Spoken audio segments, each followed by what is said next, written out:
Bugun men juda muhim mavzuni tushuntirib beraman. Bank kartasidan pul o'tkazayotganlar, kartasiga tez-tez pul tushadiganlar, uy-joy, yer, do'kon, dala hovli yoki boshqa ko'chmas mulk egalariga tegishli yangi tartiblar va ogohlantirishlar haqida gaplashamiz. Bu ma'lumot oddiy fuqaro uchun ham, tadbirkor uchun ham, ijaraga uy beradigan odam uchun ham, yaqinlariga karta orqali pul yuboradiganlar uchun ham juda zarur. Chunki ko'pchilik men oddiy odamman, menga aloqasi yo'q deb o'ylaydi. Lekin tekshiruv aynan oddiy ko'rinadigan operatsiyalardan boshlanishi mumkin. Agar sizning nomingizda bank kartasi bo'lsa, siz kartangizdan pul qabul qilsangiz yoki yuborsangiz, nomingizda uy, kvartira, yer uchastkasi, garaj, noturar joy yoki boshqa mulk bo'lsa, bu video siz uchun. Men ekspert sifatida mavzuni sodda tilda, ortiqcha vahimasiz, lekin aniq tushuntiraman. Kim xavotir olishi kerak? Kimga bu qoidalar xavf tug'dirmaydi? Qaysi xatolar jarimaga? Hisob bloklanishiga yoki soliq savollariga olib kelishi mumkin. Videoni oxirigacha ko'ring, hozirroq kanalga obuna bo'ling va like bosib qo'ying. Chunki bunday ogohlantirishni bilmaslik keyin juda qimmatga tushishi mumkin. Avval qanday edi? Ilgari ko'pchilik bank kartasini shunchaki qulay vosita deb bilardi. Masalan, aka ukasiga 1 million so'm yubordi. Ona farzandiga o'qish uchun 2 million so'm tashladi. Tanish odam qarzini karta orqali qaytardi. Ko'p hollarda hech kim bu pullarning kelib chiqishini so'ramasdi. Ijara puli ham ko'pincha naqd yoki karta orqali kelardi, lekin shartnoma tuzilmasdi. Uy sotilganda, yer bolaga rasmiylashtirilganda, ba'zan haqiqiy summa bilan hujjatdagi summa orasida farq bo'lardi. Odamlar hamma shunday qiladi deb o'ylardi. Endi vaziyat o'zgaryapti. Bank tizimi, soliq organlari, kadastr ma'lumotlari, notarial bitimlar va elektron bazalar bir-biriga tobora ko'proq bog'lanmoqda. Bu nimani anglatadi? Bu shuni anglatadiki, davlat organlari odamning moliyaviy harakati va mulkiy holatini avvalgidan ko'ra tezroq solishtira oladi. Agar kartangizga har oy bir xil odamdan 5 million so'm tushsa, bu oddiy yordammi, qarzmi, ijara pulimi yoki xizmat haqi ekanini aniqlash zarur bo'lishi mumkin. Agar nomingizda 3 ta kvartira bo'lsa, lekin siz rasmiy daromad ko'rsatmasangiz, savol tug'ilishi tabiiy. Agar bir yil ichida katta summada pul aylanmasi bo'lsa, lekin soliq hisoboti yo'q bo'lsa, bu ham tekshiruv uchun signal bo'lishi mumkin. Men bu yerda odamlarni qo'rqitmoqchi emasman. Aslida maqsad juda oddiy. Pul oqimini yashirmaslik, ko'chmas mulkdan tushayotgan daromadni rasmiylashtirish. Kartadan biznes uchun foydalanganda tartibga rioya qilish va hujjatlarni saqlash. Muammo shundaki, ko'pchilik qonunni buzishni xohlamaydi, lekin qoidalarni bilmagani uchun xatoga yo'l qo'yadi. Masalan, uyini ijaraga bergan odam bu mening mulkim. Xohlaganimcha foydalanaman deydi. To'g'ri, mulk sizniki. Lekin mulkdan muntazam daromad olayotgan bo'lsangiz, bu daromad hujjatlashtirilishi va tegishli tartibda ko'rsatilishi kerak. Endi kimlar ayniqsa e'tiborli bo'lish kerakligini birma-bir tushuntiraman. Birinchi toifa, kartasiga muntazam va katta miqdorda pul tushadiganlar. Masalan, bir oyda kartangizga 30 marta turli odamlardan pul keldi. Har biri 200 ming, 500 ming, 1 million so'mdan siz bu tanishlarim, qarindoshlarim deb aytishingiz mumkin. Lekin tizim buni savdo, xizmat ko'rsatish yoki norasmiy tadbirkorlik sifatida ko'rishi mumkin. Ayniqsa, pul yuborgan odamlar soni ko'p bo'lsa va operatsiyalar doimiy takrorlansa, savol tug'iladi. Siz mahsulot sotyapsizmi, xizmat ko'rsatyapsizmi, buyurtma qabul qilyapsizmi? Misol keltiraman. Nilufar ismli ayol uyida shirinlik pishirib sotadi. Avvaliga faqat qo'shnilarga sotgan, keyin Instagram orqali buyurtma ola boshlagan. Har kuni kartasiga 1 ming, 300 ming, 500 ming so'mdan pul tushadi. Oy oxirida umumiy kirim 28 million so'm bo'ladi. Nilufar, men katta biznes qilmayapman, uyda pishiryapman deb o'ylaydi. Lekin pul aylanishi muntazam, mijozlar turli odamlar, mahsulot bor, daromad bor. Bunday holatda rasmiy ro'yxatdan o'tish, soliq rejimini tanlash, tushumlarni tartibga solish kerak bo'ladi. Aks holda keyin bank operatsiyani to'xtatib turishi, soliq organi izoh so'rashi yoki jarima masalasi ko'tarilishi mumkin.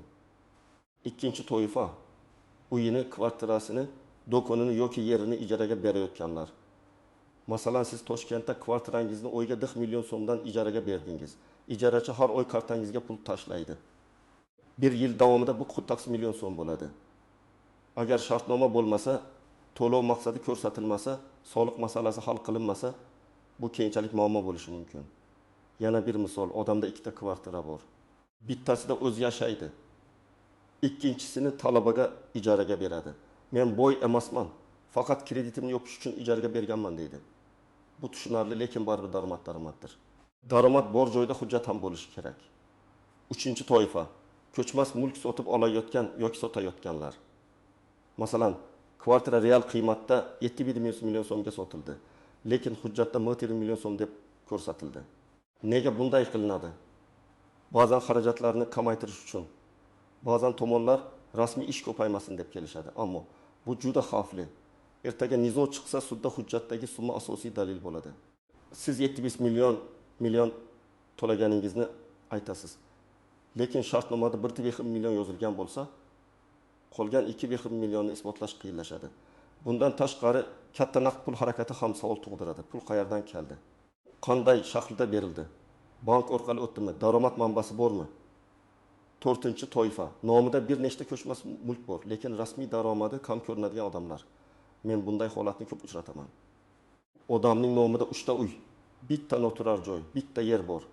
Lekin rasmiy ish haqi oyiga 2 million so'm yoki umuman rasmiy daromad yo'q.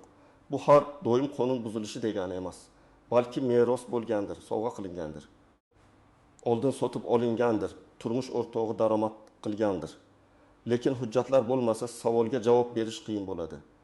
Shuning uchun men doim aytaman, mulk qanday kelganini tasdiqlovchi hujjatlarni saqlang. Oldi sot shartnomasi, meros guvohnomasi, hadya shartnomasi, bank to'lovlari, qarz shartnomasi, daromad ma'lumotnomasi. Bular keyin sizni himoya qiladi. 5-toifa, kartasini boshqalarga berib qo'yadiganlar. Bu juda katta xato. Masalan, tanishingiz kartangdan foydalanib turay, menga vaqtincha kerak deydi. Siz parolni berasiz, karta orqali pul qabul qilinadi, chiqariladi, yana boshqa odamga o'tkaziladi. Ertaga bu pullar shubhali operatsiyaga aloqador bo'lsa, bank ham, tekshiruvchi organ ham birinchi navbatda karta egasidan so'raydi. Men bilmaganman degan gap har doim ham yordam bermaydi. Chunki karta sizning nomingizda. Telefon raqam sizniki, bank bilan shartnoma sizning nomingizga tuzilgan. Shuning uchun hech qachon kartangizni, PIN kodingizni, bank ilovaningizga kirish kodini boshqa odamga bermang. Kimlar kamroq xavotir olishi mumkin? Agar sizning kartangizga faqat ish haqi, pensiya, stipendiya yoki yaqin qarindoshlaringizdan vaqti bilan yordam puli tushsa, odatda bu xavfli holat emas. Masalan, ota farzandiga oyiga 20 million so'm yuboradi. Bu o'qish ijara yoki kundalik xarajat uchun. Yoki aka ukasiga bir marta 5 million so'm qarz berdi, keyin ukasi qaytardi. Bunday holatlarda izoh berish oson, lekin baribir to'lov izohida qarz qaytarildi, o'qish xarajati. Oilaviy yordam kabi mazmunli yozuv qoldirish foydali. Chunki keyin operatsiya maqsadini eslab o'tirish shart bo'lmaydi. Endi istisnolar, tuzoqlar va ko'pchilik e'tibor bermaydigan nozik jihatlarga o'tamiz. Birinchi nozik jihat. Katta summa har doim ham muammo emas, lekin hujjatsiz katta summa muammo bo'lishi mumkin. Masalan, siz mashinangizni sotdingiz va kartangizga 1 million so'm tushdi. Agar mashina oldi sotdi hujjati bo'lsa, to'lov maqsadi aniq bo'lsa, bu tushunarli. Lekin xuddi shunday 1 million so'm turli odamlardan yerim bo'lakka bo'linib tushsa, izohsiz bo'lsa, bu savol tug'diradi. Tizim uchun farq katta. Bir martalik rasmiy bitimmi yoki muntazam daromad oqimimi? Ikkinchi nozik jihat, qarindoshlar o'rtasidagi pul o'tkazmalari. Ko'pchilik bu mening akam, bu mening onam, buni hech kim so'ramaydi deb o'ylaydi. Albatta, oilaviy yordam odatiy holat. Lekin juda katta summalarda hujjat kerak bo'lishi mumkin. Masalan, ota farzandiga uy olish uchun 300 million so'm berdi. Bu hadyami, qarzmi, umumiy oila mablag'mi? Ertaga soliq yoki sud savol bersa, bu pulning mohiyatini tushuntirish kerak bo'ladi. Agar bu qarz bo'lsa, oddiy yozma qarz shartnomasi tuzish mumkin. Agar hadya bo'lsa, hadya sifatida rasmiylashtirish mumkin. Agar uy sotib olishga yordam bo'lsa, bank o'tkazmasida izoh yozish kerak. Bu mayda ishdek ko'rinadi, lekin katta nizolarning oldini oladi. Uchinchi nozik jihat, ijarada yashayotganlar ham e'tiborli bo'lishi kerak. Faqat uy egasi emas, ijarachi ham hujjatga qiziqishi zarur. Nega? Chunki shartnoma bo'lmasa, ijarachi o'z huquqini himoya qila olmaydi. Masalan, siz 6 oy oldindan 24 million so'm to'ladingiz. Uy egasi 2 oydan keyin chiqib keting desa, sizdan nima dalil bor? Faqat karta o'tkazmasi bo'lishi mumkin. Agar izohda ijara uchun deb yozilmagan bo'lsa, u pulni boshqa maqsadda berilgan deb talqin qilishlari mumkin. Shuning uchun ijorachi ham, uy egasi ham yozma shartnoma tuzishi kerak. Bu ikki tomonni ham himoya qiladi. 4-nozik jihat. Ko'chmas mulkni yaqin qarindosh nomiga o'tkazish. Ba'zi odamlar tekshiruvdan qochish uchun uyini onasining, akasining yoki farzandining nomiga rasmiylashtiradi. Bu har doim ham noto'g'ri emas. Hayotda oilaviy sabablar bo'lishi mumkin. Lekin agar maqsad haqiqiy egalikni yashirish bo'lsa, keyinchalik jiddiy savollar tug'iladi. Bundan tashqari, mulkni boshqa odam nomiga o'tkazish orqali siz o'zingizni ham xavfga qo'yasiz. Ertaga o'sha odam fikridan qaytsa, qarzdorlikka tushsa, oilaviy nizo chiqsa, mulk ustidan nazoratni yo'qotishingiz mumkin. Shuning uchun mulk masalasida ishonch bilan emas, hujjat bilan harakat qilish kerak. 5-nozik jihat. Karta orqali biznes yuritish va terminal yoki hisob raqamini ishlatmaslik. Masalan, ustalar, repetitorlar, kosmetologlar, onlayn savdo qiluvchilar, yetkazib beruvchilar ko'pincha shaxsiy kartaga pul qabul qiladi. Dastlab bu qulay. Lekin faoliyat kengaysa, mijozlar ko'paysa, tushum muntazam bo'lsa, shaxsiy karta biznes hisobiga aylanib qoladi. Bu esa bank monitoringi va soliq savollariga sabab bo'ladi. To'g'ri yo'l, faoliyat turiga mos ro'yxatdan o'tish, o'zini o'zi band qilish, yakka tartibdagi tadbirkorlik yoki boshqa maqomni tanlash, tushumlarni rasmiy qabul qilish. Qaysi maqom sizga mosligini hududingizdagi soliq organidan yoki may soliq orqali tekshirishingiz mumkin. 6-nozik jihat. Izohsiz pul o'tkazmalari. Ko'pchilik karta ilovasida izoh joyini bo'sh qoldiradi. Bu majburiy bo'lmasligi mumkin, lekin juda foydali odat. Masalan, qarz qaytarish, ijara to'lovi, mahsulot uchun to'lov, oilaviy yordam, avans, xizmat haqi kabi izohlar keyin vaziyatni tushuntirishni osonlashtiradi. Albatta, izohning o'zi hamma narsani hal qilmaydi, lekin u dalillar zanjirida muhim bo'lishi mumkin. 7-nozik jihat. Mayda-mayda bo'lib tushsa bilinmaydi degan noto'g'ri fikr. Aksincha, ba'zan pulni mayda qismlarga bo'lib o'tkazish yanada shubhali ko'rinadi. Masalan, bitta odamdan bir kunda 10 marta 9000 so'mdan pul tushsa, bu oddiy operatsiyadan ko'ra ko'proq savol tug'dirishi mumkin. Shuning uchun qonuniy pulni yashirishga urinish kerak emas. To'lov maqsadi aniq bo'lsin, hujjat bo'lsin, tomonlar kimligi tushunarli bo'lsin. Endi nima qilish kerakligini aniq qadamlar bilan aytaman. Birinchi qadam, bank kartalaringizdagi oxirgi 6 oy yoki 12 oylik operatsiyalarni ko'rib chiqing. Bank ilovasidan ko'chirma yuklab oling.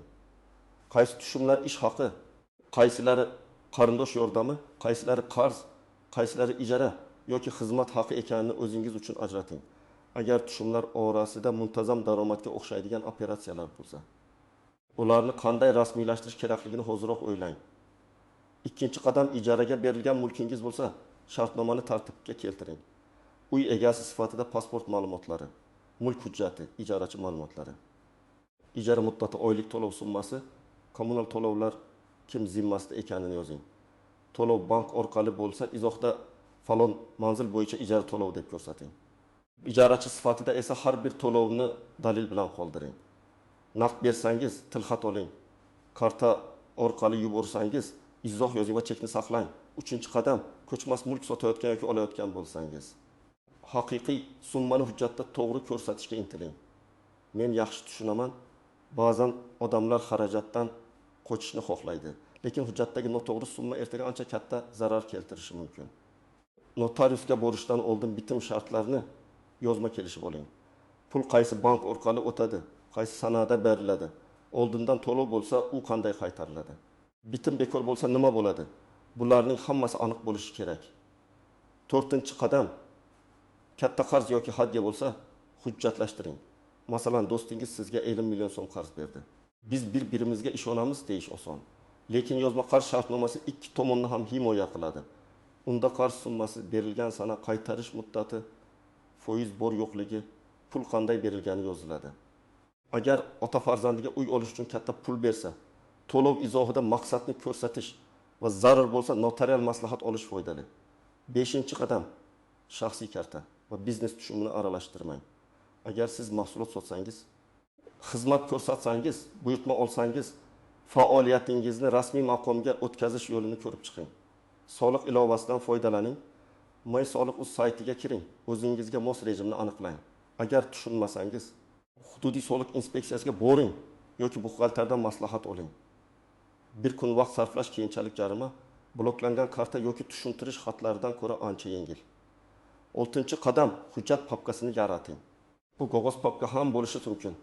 Telefon yoki kompyuterdagi alohida elektron papka ham bo'lishi mumkin.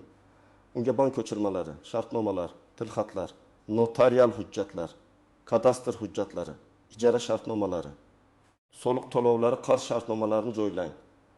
Har bir hujjatning rasmini sifatli qilib saqlang. Fayl nomini ham tushunarli qo'ying. 2025 yil mart ijara to'lovi, qarz shartnomasi 2 million. Kvartir oldi sotish shartnomasi kabi. Bu tartib keyin juda katta yordam beradi. 7-qadam bankdan yoki soliq organidan savol kelsa, vahimaga tushmang, lekin e'tiborsiz ham qoldirmang. Agar bank operatsiyani tasdiqlashni so'rasa, pulning manbasini tushuntiring, hujjat bo'lsa taqdim eting. Agar soliq organidan xabar kelsa, muddatiga e'tibor bering. Javobni og'zaki emas, imkon qadar yozma va dalil bilan bering. Bu mening pulim degan javob yetarli bo'lmasligi mumkin. Bu pul falon sanad tuzilgan qarz shartnomasi bo'yicha qaytarilgan. Bu to'lov falon manzildagi ijara uchun. Bu summa avtomobil oldi sotdi bitimi bo'yicha kelib tushgan deb aniq yozish kerak. 8-qadam kartangizni himoya qiling. Hech kimga PIN kod bermang. Bank ilovangizga kirish parolini yubormang. SMS kodini aytmang. Kartangizni faqat bir kunga ishlatib tur degan odamga bermang. Agar kartangizdan siz bilmagan operatsiyalar bo'lsa, darhol bankka murojaat qiling va kartani bloklang. Bu faqat pulingizni emas, huquqiy javobgarligingizni ham himoya qiladi. 9-qadam ko'chmas mulkingiz bo'yicha kadastr ma'lumotlarini tekshiring. Manzil, maydon, egalik huquqi, ulushlar, garov yoki taqiq bor yo'qligini aniqlang. Ba'zan odamlar yillar davomida eski hujjat bilan yuradi. Keyin sotish yoki meros vaqtida muammo chiqadi. Agar mulkda ulushdorlar bo'lsa, masalan, aka-uka, opa-singil yoki turmush o'rtog'i ulushi bo'lsa, bitim qilishdan oldin ularning roziligi masalasini hal qiling. Ko'chmas mulkda hujjatdagi kichik xato ham katta kechikishga sabab bo'ladi. 10-qadam shubhali maslahatlar va hech narsa bo'lmaydi degan gaplarga ishonmang. Har kim o'z tajribasidan gapiradi, lekin sizning vaziyatingiz boshqacha bo'lishi mumkin.